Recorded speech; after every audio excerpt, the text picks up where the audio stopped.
नागपूर हैदराबाद राष्ट्रीय महामार्गावरून कत्तलीसाठी अवैधरित्या गोवंशीय जनावरांची वाहतूक करणाऱ्या 2 ट्रकवर स्थानिक गुन्हे शाखा यवतमाळ यांनी धडक कारवाई करत मोठा खुलासा केला आहे। या कारवाईत 65 जिवंत बैलांची सुखरूप सुटका करण्यात आली असून एक बैल मृतावस्थेत आढळून आला, तसेच सुमारे 30 लाख रुपये किमतीचा मुद्देमाल जप्त करण्यात आला आहे। 15 डिसेंबर रोजी स्थानिक गुन्हे शाखेचे पथक पांढरकवडा उपविभागात पेट्रोलिंग करीत असताना गोपनीय माहिती मिळाली की ट्रक क्रमांक MH40Y0951 व MP09HR HE3515 या वाहनामधून गोवंशीय जनावरांची अवैध वाहतूक करण्यात येणार आहे। मिळालेल्या माहितीच्या आधारे पथकाने वडकी पोलीस ठाणे हद्दीतील ग्राम सिंदोडा परिसरात सापळा रचला। तपासादरम्यान सदर ट्रक भारत पेट्रोल पंपाजवळ मोकळ्या जागेत जय बजरंगबली राजस्थानी ढाब्याच्या पार्किंगमध्ये लपवून ठेवले असल्याचे आढळून आले।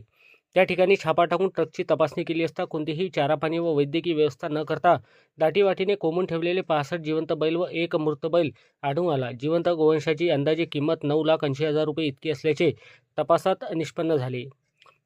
या प्रकरणी ट्रक चालकासह शेख शहनवाज शेख महबूब राहणार नागपूर, शेख अरबाज शेख कलीम राहणार भाजीमंडी नागपूर, मोहम्मद नसरुद्दीन दुरशाहीन कुरेशी मदन चौक कामठी, मोहम्मद हसन रोशन अन्सारी पिली नदी परिसर नागपूर यांना ताब्यात घेण्यात आले आहे। चौकशी सदर गोवंश हा वकार कुरेशी याचा असून त्याच्या सांगण्यावरून जनावरे हैदराबादकडे नेत असल्याची कबुली आरोपींनी दिली आहे।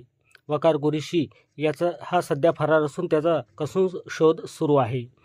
सदर कारवाई पोलीस अधीक्षक यवतमाळ कुमार चिंता, अप्पर पोलीस अधीक्षक अशोक थोरात यांच्या मार्गदर्शनात पोलीस निरीक्षक सतीश चौरे, सहाय्यक पोलीस निरीक्षक दत्ता पेंडकर, उपनिरीक्षक धनराज हाके तसेच पोलीस अंमलदार सुनील खंडागडे, सुधीर पांडे, निलेश निमकर, सुधीर पिदुरकर, रजनीकांत मडावी व सलमान शेख यांनी यशस्वीरित्या पार पडली।